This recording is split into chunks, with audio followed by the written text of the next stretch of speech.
নমস্কার বন্ধুরা, আমার খাই খাই বাই চ্যানেলে আরও একটি মজাদার রেসিপি নিয়ে চলে এসেছি।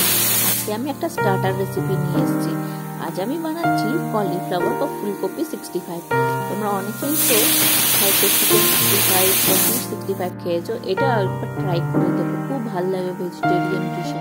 তো প্রথমে আমি একটা মিডিয়াম সাইজের ফুলকপিকে শুধু ফুলগুলোকে ছাড়িয়েছি আর মাঝখান থেকে কাটিনি, একটু নুন দিয়ে জলে আমি 80% মতন সেদ্ধ করে নিয়েছি।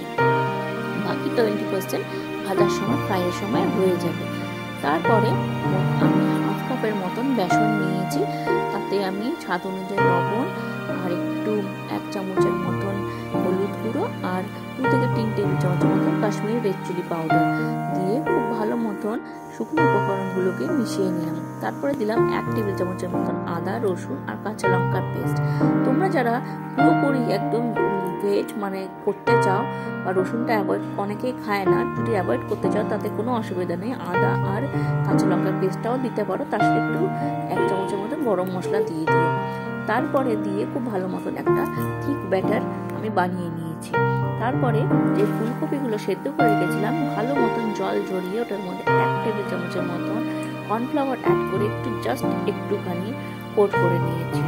তারপরে ওইগুলোকে আমি ব্যাটারে চুবিয়ে নিয়ে লো টু মিডিয়াম ফ্লেমে তেলের মধ্যে একটু করে ভেজে তুলে নেব। বেশি ফ্লেমটা বাড়িয়ে রেখো না, তাহলে উপর দিকটা ফুড কালার চলে আসবে, ভিতর দিকটা আর কুক হবে না।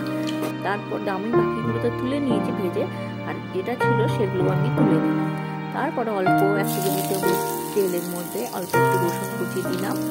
রসুন কুচি দিয়ে খুব সুন্দর একটা গন্ধ বেরোলে তারপর আমি দেবো একটু কারি পাতা দিয়ে আর দেবো 2 কাঁচা লঙ্কা, 1 থেকে 2 কাঁচা লঙ্কা দেবো। দিয়ে খুব ভালো মতো সব উপকরণগুলোকে ভালো মতো একটুখানি জাস্ট একটু সতে করে নেবো, যতক্ষণ না একটু ফ্লেভার সুন্দর একটা গরম গন্ধ আসে। তোমরা যারা পুরোপুরি নিরামিষ খেতে চাও, রসুনে অনেকেই পছন্দ করো না বা অনেকেই খায় না, তো রসুনটা স্কিপ করে দিও, রসুনটা দিতে হবে না, কারি পাতা দিয়েও তোমরা করতে পারো। বাট রসুন আর কারি পাতার কম্বিনেশনটা খুব সুন্দর একটা গন্ধ নিয়ে আসে। তারপরে আমি এটাকে খুব ভালো মতো ফ্রাই করে নিলাম। তার মধ্যে মিশিয়ে দেবো ওই ভেজে রাখা ফুলকপি। এত সুন্দর মানে গন্ধটা বেরোচ্ছে, তোমরা এখান থেকে হয়তো বুঝতে পারবে না।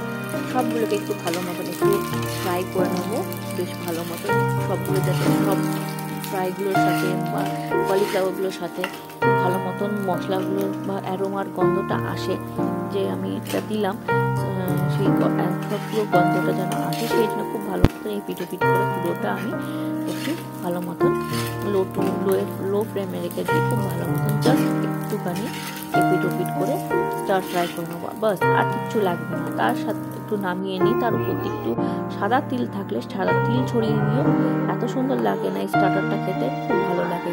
কেমন হলো তোমরা অবশ্যই আমাকে কমেন্টস করে জানিও, আর একবার অবশ্যই এটা তোমরা বানিয়ে খেও।